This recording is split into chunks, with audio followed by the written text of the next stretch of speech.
Now, I've asked Joe before publicly on camera what this is. So, Joe, remind us again. Let's put you up to full screen so we can all see you. There we go. It's a very famous fossil. It's one of the first dinosaur fossils to have been officially recognized as a dinosaur fossil. It is the iguanodon tooth found from near Oxfordshire, found by, well, originally it was Mary Ann Mantell who actually found it, but later in life it was her husband who really took the credit for it. But Gideon Mantell is the name. Okay, thank you for that. Because you see, I am a bit of a hoarder, as Joe knows, and now Glenn knows, because I've hoarded fossils from around the planet on every continent of the globe, just about, except Antarctica.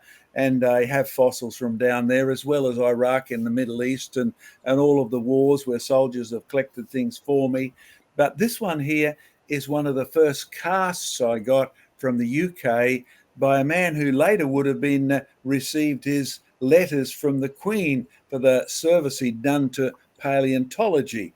Now, I picked this up because it is what Joe said.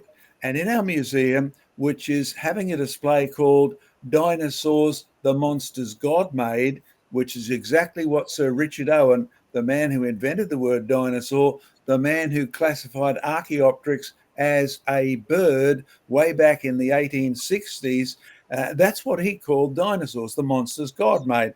He was sure that God had created these big things. Now, he didn't know where to fit them because he only had a couple of skeleton pieces and all of that.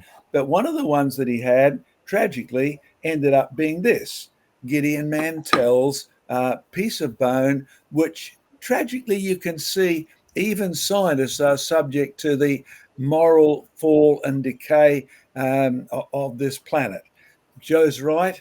The history books record that while Gideon Mantell, a doctor, was actually inside visiting a patient, his wife was pacing around in the street outside and picked up one of the paving stones with this tooth in it. Now, later research showed it came from a little bit further south, outside the town of Cookville, in south of London, really. And Gideon Mantell tracked down the paving stone and later dug up some rather famous bones down there. But in his first book, in his first work about monsters, because this is before the word dinosaur was invented, this is 1822. And the word dinosaur is not invented for another, basically, 1841. That's quite a distance. In his day, monsters, dragons. That was the word that was commonly used. So we'll be pointing out the fact that historically dragons as a word provably existed for dinosaurs before Sir Richard Owen invented it, and provably was used by Sir Richard Owen and others for the dinosaurs after. I mean, even in their official literature. But Gideon Mantell's wife, Mary Anning, she was already famous for collecting fossils along the south coast of England. You've been down to the Jurassic Coast, Joseph? I have indeed, yes. What have you found along that Go up and down Jurassic there. Coast?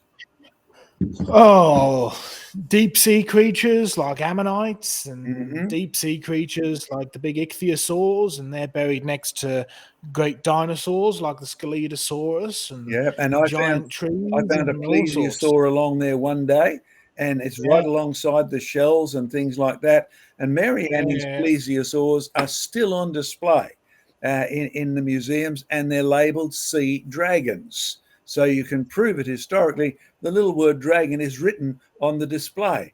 Dragon was the word before 1841, and dragon was the word after 1841.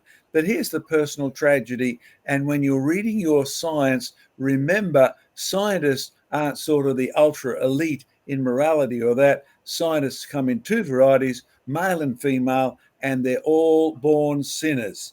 Horribly humbling, but it happens to be true.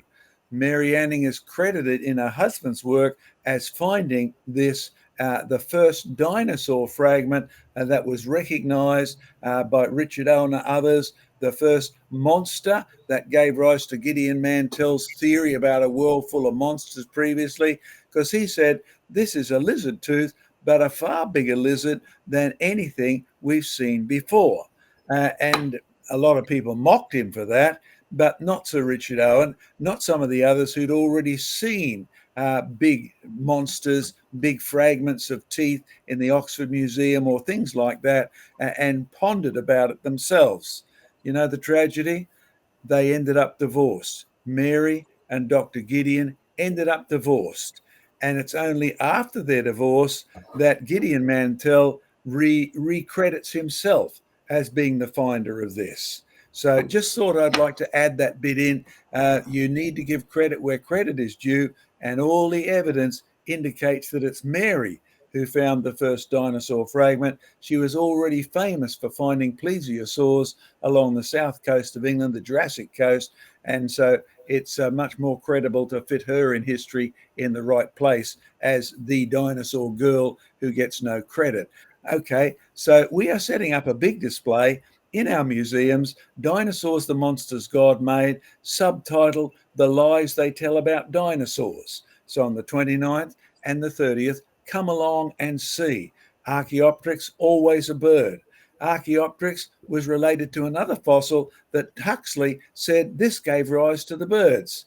Well, come along and see the lies exposed.